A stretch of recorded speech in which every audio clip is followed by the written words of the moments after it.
গোলাপচাঁদ বিশ্বকর্মা।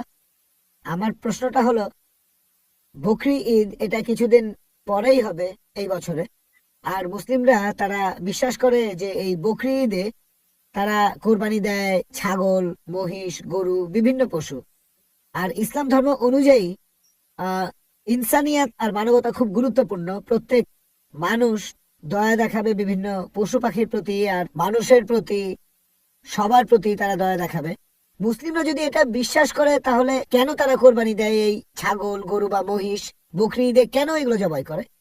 মুসলিমরা যে কাজটা করে সেটা কি মানবতার পক্ষে আছে, মানে মানবতা বা ইনসানিয়াত? ভাই খুব সুন্দর প্রশ্ন করলেন যে আমরা বকরি ঈদে কেন গরু ছাগল কোরবানি দেই। বকরি ঈদ না হলে কি কোরবানি দিতে না পারবো? না, যে কোনো পশুর কথা বলতে পারো। প্রশ্নটা হচ্ছে ঈদ না হলে কি কোরবানি দিতে পারবো? তারা কোরবানি দেয়, পশু হত্যা করে। আপনাকে আমি প্রশ্ন করছি বকরি ঈদ বাদে অন্য সময় কোরবানি দিলাম, এটার কি অনুমতি আছে? না না, এরকম তাহলে প্রশ্নটা এরকম কেন? তার এরকম বদলে করা যাবে ডাইরেক্ট না। প্রশ্ন করেন আমরা নন ভেজ খাই কেন। ঠিক, আপনার প্রশ্নটা বুঝতে পারছি না। আপনি তো জানতে চাচ্ছেন আমরা নন ভেজ খাবার খাই কেন, মাংস খাই কেন। আমার প্রশ্নটা হলো বকরি ঈদের সময় নিয়ে আর অন্যান্য সময়গুলো। আচ্ছা ঠিক আছে, দুটোর উত্তর দিচ্ছি। বকরি ঈদে যেটা হয়, আল্লাহ পবিত্র করে বলছেন সূরা হজ অধ্যায় নম্বর 22, আল্লাহ সুবহানাহু ওয়া তাআলার কাছে মাংস বা রক্ত পৌঁছায় না, আল্লাহর কাছে পৌঁছায় তোমাদের তাকওয়া। অন্য ধর্মে এরকম না। অন্যান্য ধর্মে উৎসর্গের সময় পশু বলি দিয়ে ফেলে রাখে একটা বেদিতে একজন দেবতার সামনে। সেটা খায় কে? ঈশ্বর খান। ইসলাম ধর্মে যখন কোরবানি দেই আমরা কি করি? কমপক্ষে 3/1 অবশ্যই গরিব লোককে দিতে হবে, 1/3 দেব আত্মীয় আর বন্ধুদের, বাকিটা নিজের জন্য রাখবো। নিজের জন্য ম্যাক্সিমাম 1/3 রাখতে পারবেন। চাইলে আপনি পুরোটাই দান করে দিতে পারেন। তাহলে যখন কোরবানি দিচ্ছি তখন কি করছি? মানুষ জাতির উপকার করছি।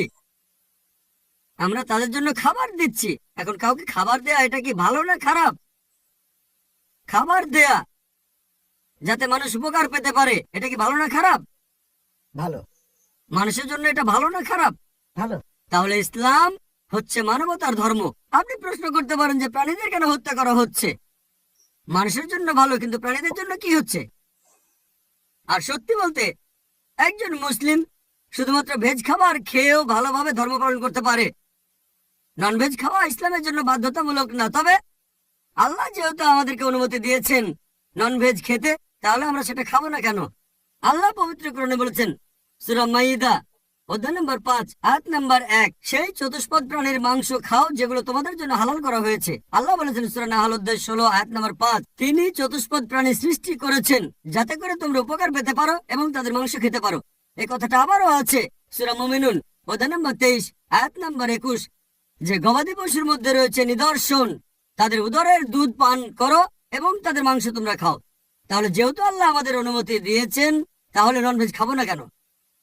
এবার লজিক্যাল কারণে আসি। এখনকার বিজ্ঞান বলছে যে নন ভেজ খাবারে, মাংস জাতীয় খাবারে প্রচুর ভিটামিন থাকে, আর এটাই একমাত্র খাবার যেখানে পরিপূর্ণ আমিষ আছে। আমাদের মানুষের শরীরে 23 রকমের অ্যামিনো অ্যাসিড আছে যেগুলোর প্রয়োজন হয়।